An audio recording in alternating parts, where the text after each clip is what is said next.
Hello my friends. And welcome to my channel English Stories. I hope you are doing well and your family today.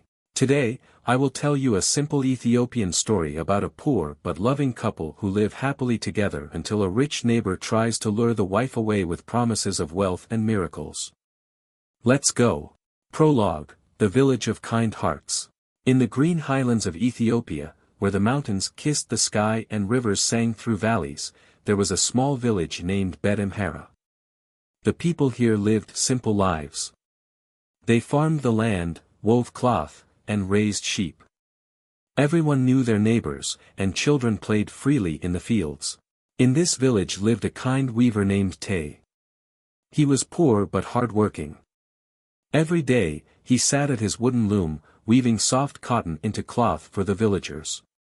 His hands moved quickly, creating patterns of suns, flowers, and birds.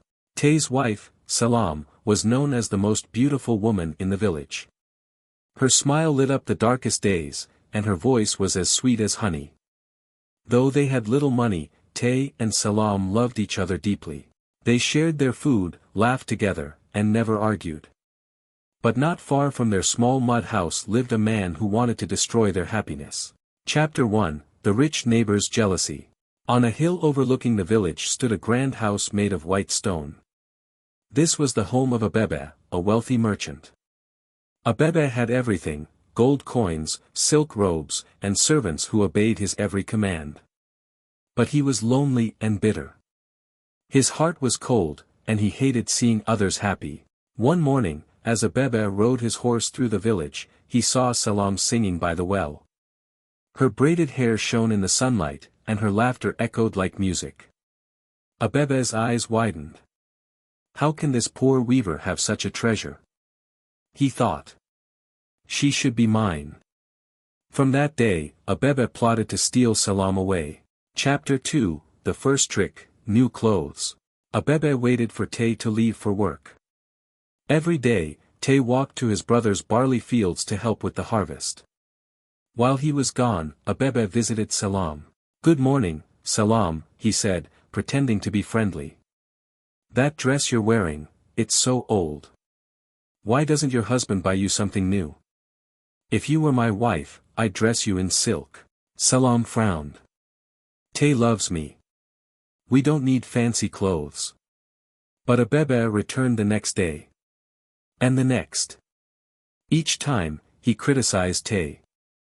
A real man would give his wife beautiful things. Tay doesn't care about you. Slowly, Salam began to doubt.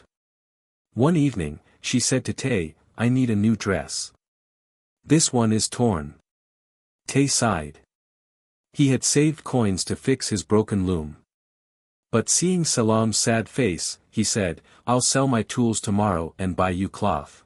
The next day, Tay sold his loom and bought soft red fabric. Salam sewed a new dress and danced happily. "Thank you, Tay. Now I know you love me." When Abebe saw her in the new dress, he scowled. "A dress isn't enough. A true husband would give you gold." Chapter 3, The Second Trick, Gold Jewelry. Abebe brought a shiny wooden box to Salam. Inside was a gold necklace that sparkled like fire. "This is what love looks like," he said. "Your husband is too poor to give you such gifts. Leave him and marry me." Salam pushed the box away. "I don't want your gold." But Abebe wouldn't stop. Day after day, he whispered, "Tay doesn't love you. If he did, he'd give you jewels." Finally, Salam snapped. She refused to cook dinner and shouted at Tay, "Why don't you buy me gold? Don't you love me?" Tay's heart ached. "I'll find a way," he promised. The next morning, Tay went to his brother, Kabeda. "Please lend me money. I'll work for you in exchange." Kabeda's field was full of large stones. No one wanted to work there. "Clear the stones, and I'll pay you," Kabeda said. For weeks, Tay worked under the hot sun. His hands blistered, and his back hurt, but he kept going. Finally, he earned enough to buy Salam a gold ring. When he gave her the ring, Salam cried. I'm sorry I doubted you. Your love is more precious than gold. Chapter 4, The Final Trick, A Miracle. Abebe was furious. How can she still love that fool? He thought. He marched to Salam's house with a new plan. Your husband gives you clothes and jewelry, he said, but can he perform a miracle? If you marry me, I'll do impossible things, make rain fall from a clear sky or heal the sick. Salam laughed. Only God does miracles. Love can do miracles, Abebe lied. Ask your husband. If he can't, he doesn't love you. That night, Salam said to Tay, prove your love. Do a miracle. Tay's eyes filled with tears. I'm just a weaver. I can't do miracles. Salam turned away. Then maybe Abebe is right. Chapter 5, The Wise Man's Gift. Heartbroken, Tay ran to the hills to pray.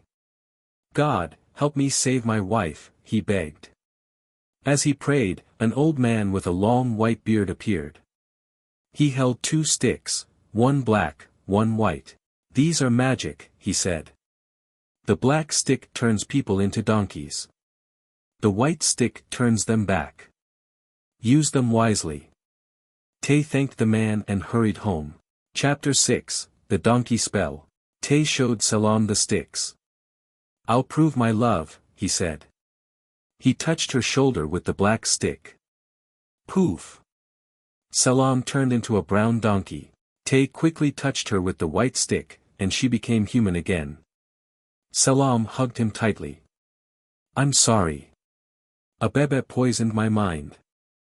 Forgive me. Together, they made a plan to stop Abebe. Chapter 7, The Donkey's Punishment. The next day, Abebe strutted into their yard. Well, Salam. Did your useless husband do a miracle? Salam smiled. Yes. Watch this. She touched Abebe with the black stick. Poof! Abebe turned into a grey donkey. The donkey brayed angrily, but Tay put a rope around its neck. You'll work for us now, he said. For years, the donkey, Abebe, carried heavy stones, pulled plows, and hauled water. His pride melted away as he learned the value of hard work. Chapter 8, A New Beginning. Tay and Salam's love grew stronger. They had twins, a boy and a girl, who filled their home with laughter. The donkey worked tirelessly, and soon, Tay's family became prosperous. One day, Tay felt pity for the old donkey. He touched it with the white stick, and Abebe returned, but as a weak, wrinkled old man. Go, Tay said. And never hurt anyone again. Abebe limped away, humbled and alone. Epilogue, The Lesson of Love. Years later, villagers told the story of Tay and Salam to their children. Love isn't about gold or miracles, they said. It's about trust, kindness, and working together. Tay and Salam lived happily into old age, their hearts forever woven together. Moral of the story. True love is shown through actions, not gifts. Greed and jealousy destroy happiness. Hard work and honesty always win. Thanks for watching. Watch more.